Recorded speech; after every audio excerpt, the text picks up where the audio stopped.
नमस्कार दोस्तों, आइए इस क्लास में जानते हैं एफएटीएफ के बारे में। एफएटीएफ क्या है, ग्रे लिस्ट क्या है, ब्लैक लिस्ट क्या है, मनी लॉन्ड्रिंग, और इसके बाद कुछ और इम्पोर्टेंट क्वेश्चन जानेंगे। तो सबसे पहले जानते हैं एफएटीएफ क्या है। ये इस समय सबसे ज़्यादा चर्चा में है ये क्वेश्चन एफएटीएफ के बारे में। एफएटीएफ का पूरा नाम है फाइनेंशियल एक्शन टास्क फोर्स, जिसकी स्थापना ग्रुप 7 देशों के द्वारा 1989 में पेरिस में हुई थी। इसका मुख्य उद्देश्य है आतंकी फंडिंग, टेरर फंडिंग को रोकना, मनी लॉन्ड्रिंग को रोकना, मानव तस्करी को रोकना। और अगर इसके बारे में बात करें तो यह एक स्वतंत्र अंतर सरकारी निकाय है जो ग्लोबल फाइनेंशियल सिस्टम के लिए पॉलिसी बनाता है। ग्लोबल फाइनेंशियल सिस्टम का मतलब जो देश हैं उनके लिए कुछ पॉलिसी या रूल बनाता है जिसको सभी को फॉलो करना पड़ता है। अभी हाल ही में उसने वर्चुअल करेंसी से संबंधित कुछ नियम बनाने पर विचार किया है, क्योंकि इसको लेकर के भी बहुत सारी प्रॉब्लम्स आ रही हैं। मेंबर की अगर बात करें एफएटीएफ के तो 37 इसके मेंबर हैं। एरिया मेंबर ये सदस्य क्षेत्र बोलते हैं, और इसके दो क्षेत्रीय संगठन हैं। अब यहाँ पे दो इम्पोर्टेंट क्वेश्चन हैं। पहला है ब्लैक लिस्ट क्या है और दूसरा है ग्रे लिस्ट क्या है। ब्लैक लिस्ट क्या होती है, कौन से देशों को एफएटीएफ ब्लैक लिस्ट कर देता है, कौन कौन से ऐसे देश हैं जिनको ग्रे लिस्ट में डाल देता है। जो देश आतंकी फंडिंग और मनी लॉन्ड्रिंग को बढ़ावा देते हैं, ध्यान दीजिएगा, जो देश आतंकी फंडिंग और मनी लॉन्ड्रिंग को बढ़ावा देते हैं उन्हें ब्लैक लिस्ट कर देता है। ग्रे लिस्ट में किन देशों को रखता है, ऐसे देशों को वो ग्रे लिस्ट में शामिल करता है जो टेरर फंडिंग या आतंकी फंडिंग और मनी लॉन्ड्रिंग को रोकते हैं। जो रोकते नहीं हैं, बढ़ावा देते हैं, उन्हें ब्लैक लिस्ट कर देता है। जो रोकते हैं उन्हें ग्रे लिस्ट में कर देता है। अब पाकिस्तान ये दिखावा करता है कि वो रोकता है, इसको इसीलिए ग्रे लिस्ट में डाला गया है। जब कोई देश ग्रे लिस्ट में शामिल किया जाता है तो उसे कई सारी प्रॉब्लम का सामना करना पड़ता है। नंबर एक प्रॉब्लम है आईएमएफ, वर्ल्ड बैंक, एडीबी से जो उसको वित्तीय मदद मिलती है उसे रोक दी जाती है। किसी प्रकार का लोन या फाइनेंशियल हेल्प उसको नहीं मिलेगी। इंटरनेशनल फाइनेंशियल इंस्टीट्यूशन से वो लोन लेने में सक्षम नहीं होगा, रोक लगा दी जाती है। अंतर्राष्ट्रीय व्यापार में बहुत ज़्यादा नुकसान होगा, क्योंकि कोई भी देश ऐसे देश के साथ व्यापार करना नहीं चाहेगा। व्यापार नहीं होगा तो एफडीआई और एफआईआई नहीं आएगी, और विदेशी मुद्रा में भी कमी आएगी। वो देश गरीब होता जाएगा, महंगाई बढ़ती जाएगी उस देश में, उसका इंटरनेशनल बहिष्कार हो जाता है। कोई भी देश उस देश के साथ व्यापार या किसी भी तरीके का लेन देन नहीं करना चाहता है। 2012 में पाकिस्तान को सबसे पहली बार इसको ग्रे लिस्ट में डाला गया था, और 2012 से 15 तक वो ग्रे लिस्ट में रहा। जून 29 जून 2018 को फिर से उसको ग्रे लिस्ट में डाल दिया गया, और एफएटीएफ ने 27 ऑब्जेक्टिव होते हैं जिनको पूरा करना होता है। ऐसे देश ऐसे देश ऐसे देशों को पालन करना पड़ता है। पाकिस्तान ने केवल 5 ऑब्जेक्टिव को ही फॉलो किया या पूरा कर पाया, और इसके लिए एफएटीएफ ने पाकिस्तान को 4 महीने का कुल समय दिया था। फरवरी 2020 में इसको 4 महीने का समय दिया गया था। लेकिन कई बार ऐसा होता है कि जब ब्लैक लिस्ट में पाकिस्तान को डालने की बात आती है तो कुछ देश इसके समर्थन में खड़े हो जाते हैं, जैसे चीन और तुर्की मेन देश हैं। तो यहाँ पे ये होता है कि जब कोई भी 3 देश इस प्रकार से अगर समर्थन करते हैं, जो देश ग्रे लिस्ट में होता है और एफएटीएफ उसे ब्लैक लिस्ट करने वाला होता है, तो वो देश ब्लैक लिस्ट होने से बच जाता है। मतलब इसका है कि 3 देशों को अगर समर्थन मिल जाए तो कोई भी देश जो ग्रे लिस्ट से ब्लैक लिस्ट होने जा रहा है वो उससे बच जाएगा, मतलब ब्लैक लिस्ट नहीं हो पाएगा अगर उसे 3 देशों का समर्थन मिल जाता है। तो पाकिस्तान के साथ कुछ ऐसा ही है। ग्रे लिस्ट से अगर कोई देश निकलना चाहता है, इसका भी तरीका है। ग्रे लिस्ट से बचने के लिए उसको 39 वोट होते हैं, उसमें से 12 मत आना होता है। 12 मत या 12 वोट मिलने पर उसको ग्रे लिस्ट से निकाल दिया जाता है। अब यहाँ पे जैसे कि हम लोगों ने सुना कि मनी लॉन्ड्रिंग क्या है, और मनी लॉन्ड्रिंग को बढ़ावा देने वाले देश को वो ग्रे लिस्ट या ब्लैक लिस्ट में डाल देता है। तो यहाँ पे सबसे पहले जाने कि इसका जो यूज हुआ था 1980 में अमेरिका में हुआ था। जुआ से जबरन वसूली, भ्रष्टाचार से कमाया गया धन जो है वो ब्लैक मनी कहलाता है। ब्लैक मनी कहलाता है, और ब्लैक मनी को वाइट मनी में कन्वर्ट करना मनी लॉन्ड्रिंग कहलाता है। भारत में मनी लॉन्ड्रिंग को एक नए शब्द से जाना जाता है जिससे कहते हैं हवाला कारोबार। अगर कोई घूस लेता है, चोरी से कमाता है, करप्शन भ्रष्टाचार भ्रष्टाचार करता है, घूसखोरी चोरी दलाली, इन सब के द्वारा जो मतलब दलाली लीगल होती है लेकिन अलग तरीके से अगर बात करें कि सॉरी ब्रोकरेज लीगल होती है, लेकिन यहाँ पे घूस चोरी और भ्रष्टाचार की अगर हम बात करें ये गैर कानूनी है। कुछ जगहों पे जुआ भी गैर कानूनी है, ठीक है। सट्टेबाजी कुछ कुछ जगह लीगल है, कुछ जगह इलीगल है, तो इस तरीके से अगर कोई अर्निंग करता है तो उसको ब्लैक मनी माना जाएगा।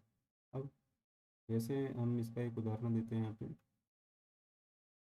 किसी की साल भर की इनकम 5 लाख है, लेकिन उसके पास 10 लाख वो अर्न करता साल भर में, तो ये 5 लाख एक्स्ट्रा उसके पास कहाँ से आ रहे हैं? तो हम कह सकते हैं 5 लाख ब्लैक मनी है जिसका हिस्सा उसके पास नहीं है, कहाँ से उसने कमाया।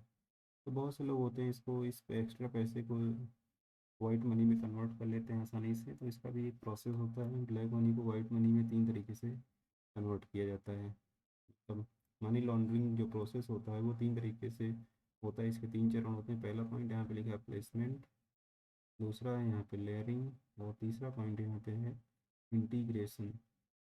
थर्ड पॉइंट इज इंटीग्रेशन, यहाँ पे आएगा इंटीग्रेशन।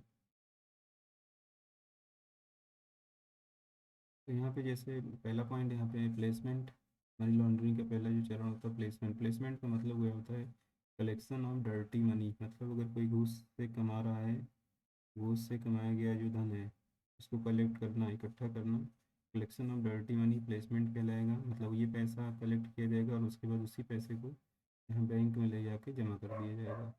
तो बहुत बार ऐसा होता था कि केवाईसी का उल्लंघन होता था, फर्जी आईडी और एड्रेस से भी फेक अकाउंट खोले जाते थे, उसमें भी पैसे जमा होते थे। आज के समय में ऐसा नहीं, बहुत ज़्यादा सख्त हो चुकी हैं बैंकें। तो यहाँ पे अगर हम बात करें कि इसी डर्टी मनी को जब बैंक में जमा कर दिया जाता था, कुछ स्थितियों में बैंक के लोग भी मिले हुए होते थे, ठीक है, मिले हुए होते हैं। अब क्या होता है कि इस ये जो पैसा होता है ब्लैक मनी जो होता है बैंक में जमा हो जाएगा। अब यहाँ पे दूसरा चरण होता है लेयरिंग। लेयरिंग का मतलब यहाँ पे क्या होता है? Transfer of the black money on the account of company x. मतलब इसको मैं समझाता हूँ आपको। यहाँ पे क्या होता है कि जो ब्लैक मनी किसी भी भारतीय बैंक में अगर जमा की गई है तो उसको क्या किया जाता है कि एक फेक लेन देन के बदले में, एक एक्स नामक कंपनी के खाते में ट्रांसफ़र किया जाएगा। एक्स नामक कंपनी के खाते में ट्रांसफ़र किया जाएगा, और ये ट्रांसफ़र जो किया जाएगा ये विदेश में एक्स नामक कंपनी को ट्रांसफ़र किया जाएगा। मान लेते हैं ये पेमेंट वाई के द्वारा किया गया है, ये पेमेंट वाई के द्वारा किया गया, और वाई ही वो व्यक्ति हो सकता है या फिर कोई तीसरा व्यक्ति भी हो सकता है भाई, जिसे कहते हैं हवाला कारोबारी, जो ये पैसा ट्रांसफ़र कर रहा होगा, ठीक है।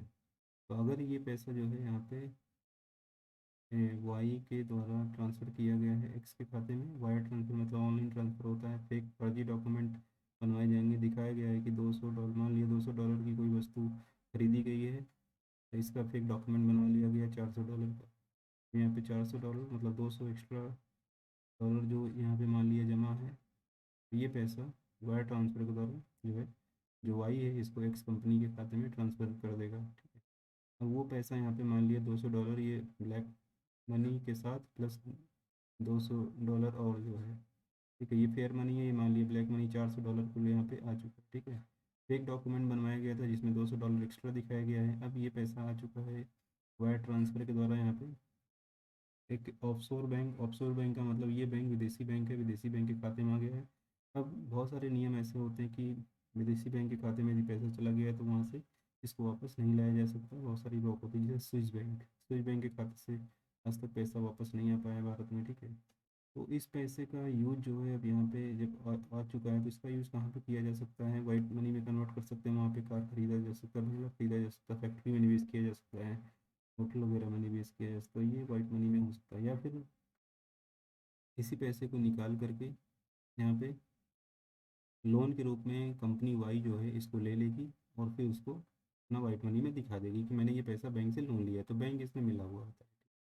कई बार ऐसा होता है कि इंडिया में वही पैसा विदेशों से चंदे के रूप में वापस आता है। चंदा एनजीओ ट्रस्ट के खाते में, ठीक है, वो पैसा वही ब्लैक मनी वाला पैसा इस तरीके से वापस आता है कि उस पर कोई जांच भी नहीं की जा सकती है। तो आज के समय में कई सारी पॉलिसी आ चुकी हैं जो इस तरीके के लेन देन पर रोक भी लगाती हैं, लिमिट लगाती हैं, ठीक है। अगर यहाँ पे हम बात करें जो मनी लॉन्ड्रिंग है, फिर से एक बार बताता हूँ, 3 चरण होते हैं। पहला प्लेसमेंट बता चुका हूँ, दूसरा लेयरिंग होता है, तीसरा इंटीग्रेशन। प्लेसमेंट में डर्टी मनी को कलेक्ट किया जाता है, बैंक में जमा किया गया, और लेयरिंग में वायर ट्रांसफ़र के द्वारा उसको विदेशी बैंक में जमा किया गया। विदेशी बैंक से जब निकाल करके किसी जगह निवेश कर दिया गया, जैसे कार बंगला फैक्ट्री में, तो इसको इंटीग्रेशन कहा जाता है। और यहाँ पे ऑफशोर बैंक का मतलब क्या होता है? विदेशी बैंक। विदेशी बैंक जिसका ब्रांच और हेडक्वार्टर इंडिया के बाहर है, उसको ऑफशोर बैंक कहा जाता है। यहाँ पे अब थोड़ा सा और इसी को शॉर्ट में जानते हैं कि how many laundering works. Money laundering कैसे वर्क्स करती है? Many form sorry money from illegal activities. Money from illegal activities मतलब वह पैसा जो इलीगल या गैर कानूनी तरीके से आता है, कमाया जाता है, उसी को मनी लॉन्ड्रिंग, उसको ब्लैक मनी कहते हैं। और ब्लैक मनी को गैर कानूनी तरीके से कमाया गया होता है, उस पैसे को मनी लॉन्ड्रिंग के द्वारा वाइट मनी में कन्वर्ट किया जाता है। तो यहाँ पे क्या होता है कि उसी पैसे को डिपॉजिट किया जाता है कि लीगल बनाने के लिए कई अकाउंट में जमा किया जाता है, बाद में फिर उसी मनी को कई प्रोसेस के द्वारा वाइट मनी में कन्वर्ट कर दिया जाता है। तो ये थोड़ा सा कठिन काम भी होता है, लेकिन आजकल ये काम बहुत ही हवाला कारोबार के द्वारा आसान है, ठीक है। अगर इसकी परिभाषा की बात करें, अवैध तरीके से कमाए गए काले धन को वैध तरीके से कमाए गए धन के रूप में दिखाना मनी लॉन्ड्रिंग कहलाता है। ब्लैक मनी को वाइट मनी में कन्वर्ट करना एक सीधी सी परिभाषा हो जाएगी। इसका प्रोसेस क्या होता है? प्लेसमेंट, लेयरिंग, इंटीग्रेशन, जो कि बता चुका हूँ। प्लेसमेंट की अगर परिभाषा बात करें, अवैध तरीके से कमाए गए धन को बैंक में जमा करना प्लेसमेंट कहलाएगा।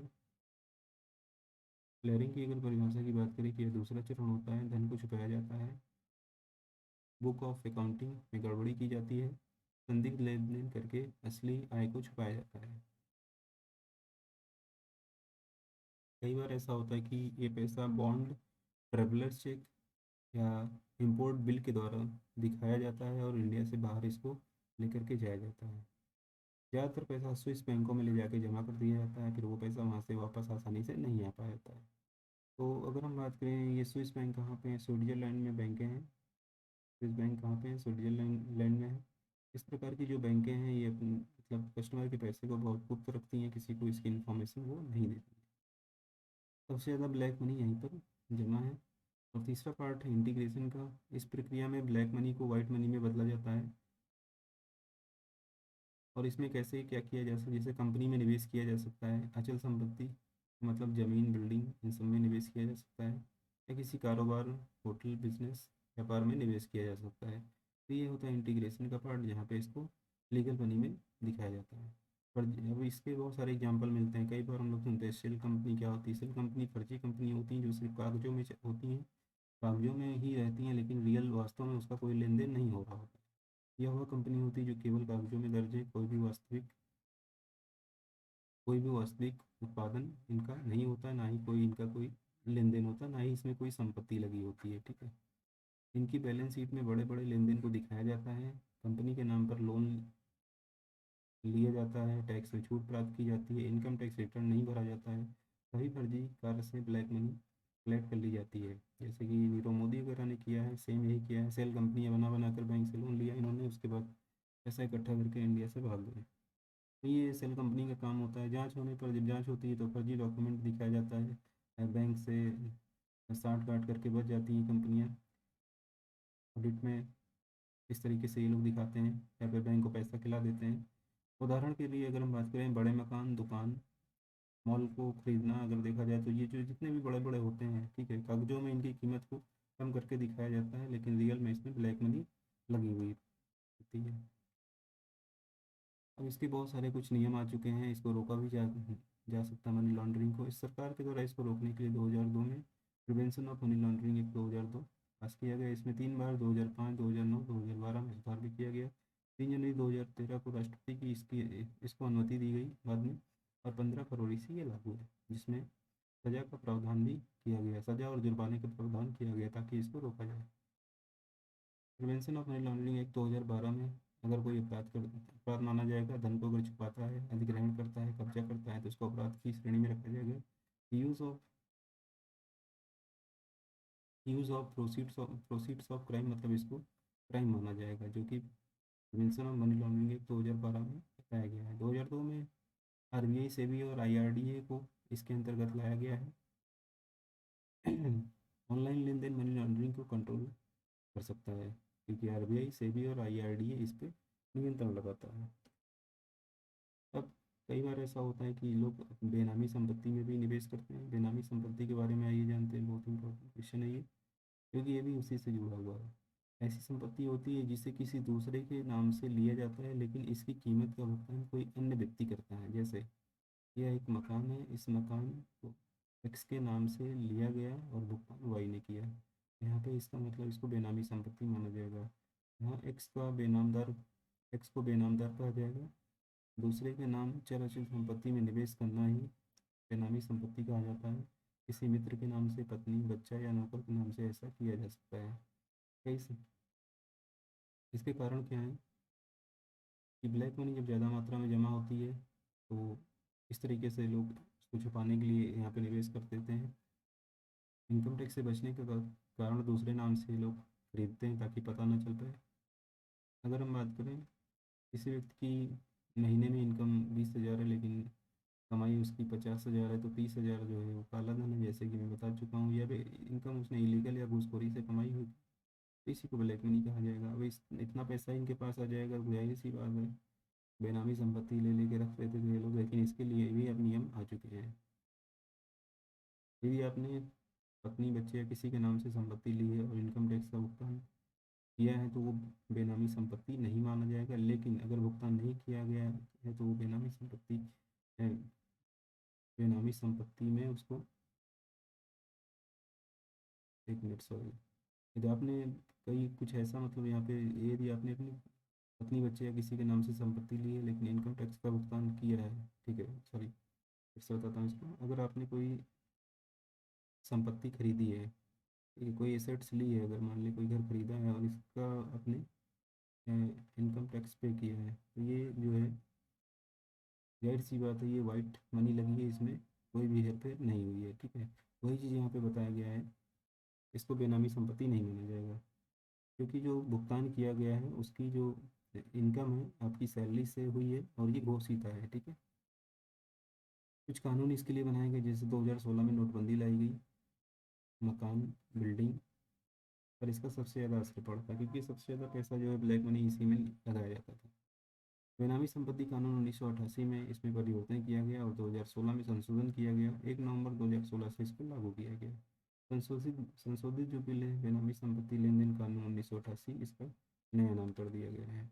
अब जानते हैं कि हाल ही में सबसे ज़्यादा चर्चा में रहने वाला जो FATF के जो रूल रहे हैं वो पाकिस्तान के लिए ही रहे हैं।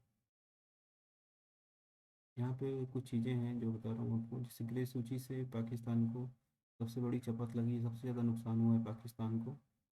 38 अरब डॉलर यानी 2808 रुपये का पाकिस्तान को नुकसान हुआ है, और ये वह कीमत है जिसे लगातार FATF की ग्रे सूची में बने रहने के चलते पड़ोसी देश पाकिस्तान को विभिन्न आर्थिक मदद में चुकानी पड़ी है। इस नुकसान का अंदाज़ा आप ऐसे लगा सकते हैं कि यह रकम 2021-22 के आम बजट में भारत सरकार द्वारा स्वास्थ्य क्षेत्र के लिए कुल आवंटित धन से भी ज़्यादा है। अब पाकिस्तान इस समय पाई पाई का मोहताज हो चुका है, अर्थव्यवस्था है बिल्कुल गर्त में चली गई है। अगर इतना पैसा मिलता तो पाकिस्तान का कितना ज़्यादा अर्थव्यवस्था आगे जा सकती थी, लेकिन आतंकवाद और टेरर फंडिंग की वजह से ये जो बंदिशें हैं FATF के द्वारा पाकिस्तान पर लगाई गई, अगर वो इस तरीके से करता रहेगा तो बहुत बुरी स्थिति हो जाएगी। लेकिन अभी हाल ही में उसने भारत के साथ संघर्ष विराम का ऐलान कर दिया, क्योंकि उसे डर था वो ग्रे लिस्ट से ब्लैक लिस्ट हो जाएगा और उसकी अर्थव्यवस्था बिल्कुल बहुत ज़्यादा बुरी स्थिति में चली जाती।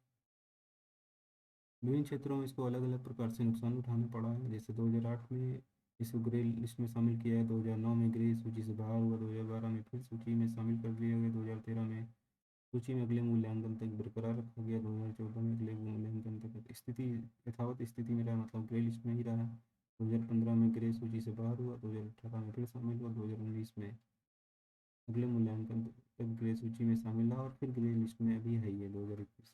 ठीक है, तो इस तरीके से अगर वो ग्रे लिस्ट से बाहर होता, बाहर रहने का क्या फ़ायदा दिखता है। अध्ययन के अनुसार पाकिस्तान ग्रे लिस्ट से बाहर रहना वहाँ की अर्थव्यवस्था पर एक सकारात्मक प्रभाव पड़ता। अगर वो ग्रे लिस्ट से बाहर रहता तो बहुत सारी चीज़ें अचीव कर सकता था। अगर बात करें उसकी जीडीपी पर, मतलब काफ़ी प्रभाव पड़ता, जीडीपी काफ़ी आगे बढ़ जाती, जो महंगाई बढ़ी हुई है वो कंट्रोल होती, और कहीं ना कहीं जो 12 साल में 38 अरब डॉलर की उसकी चपत लग चुकी है, वो 38 अरब डॉलर का नुकसान उसका नहीं होता। कुल मिला के इतना ज़्यादा उसका नुकसान उठाना पड़ता है। तो यहाँ पे हम लोगों ने काफ़ी क्वेश्चन जाना है। Black FATF, grey list, black list, इसके बाद मनी लॉन्ड्रिंग, मनी लॉन्ड्रिंग के चरण, placement, clearing, integration, money laundering है क्या, इसके बाद बेनामी संपत्ति और उसके नियम, prevention of money laundering act. इस तरीके से ये बहुत ही इंपॉर्टेंट क्वेश्चन है। आज की क्लास में इतना ही रखेंगे, इसके बाद की क्लास में फिर कुछ नए क्वेश्चन लेकर के हम लोग हाजिर होंगे। क्लास अच्छी लगी तो आप लोग चैनल को ज़रूर सब्सक्राइब करें।